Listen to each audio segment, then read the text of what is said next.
छोड़बो अधूरा करबो न छोड़बो अधूरा के जन मूड में छियो पूरा प्यार करबो न छोड़बो अधूरा मिले आबै न करे टाइम पास गे हमर छतिया करे छे धक्का धक रे छौरा यदि लाग जते कनियो भनक रे छौरा छौरा ये भर कले बर पास रे हम सुतल छियो मम्मी के पास रे कले हमरे खातिर तू उपास रे हम सुतल छियो मम्मी के पास रे छौरा ये भर कले बर पास रे। आप सुन रहे हैं संदीप सुमन को। प्यार हमर तू निभेबो ने करै छै मांगे छियो चुम्मा देबो ने करै छै रे जान मजबूरिये न छै सब बुझै छियो प्यार हमर तू निभेबो ने करै छै मांगे छियो चुम्मा देबो ने करै छै हमरा लागल या तोरे पास गे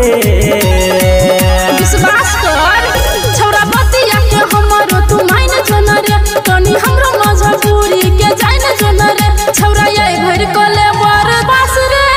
हम सुतल छियो मम्मी के पास रे कले हमरे खातिर तू उपास रे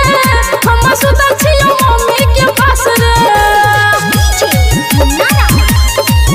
कले हमरे खातिर तू उपास रे। आप सुन रहे हैं संदीप सुमन को।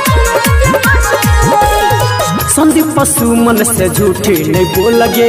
अब नहीं है तो हमारा से कंट्रोल गे कनी बर्दाश्त कर नहीं होय छै संदीप सुमन से झूठी नहीं बोल गे अब नहीं है तो हमारा से कंट्रोल गे हम को न करबै टाइम पास गे फ्री फायर खेल ले एना करे नहीं अमर अनिल रे छौरा मम्मी बुझ जते हते मुश्किल रे छौरा छौरा ये भर कले बर पास रे हम सुतल छियो मम्मी के पास रे कले हमरे खातिर तू उपास रे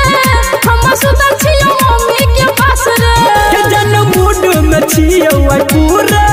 प्यार करबो न छोड़बो अधूरा मिले आबै न करे टाइम पास गे हमर छतिया करे छे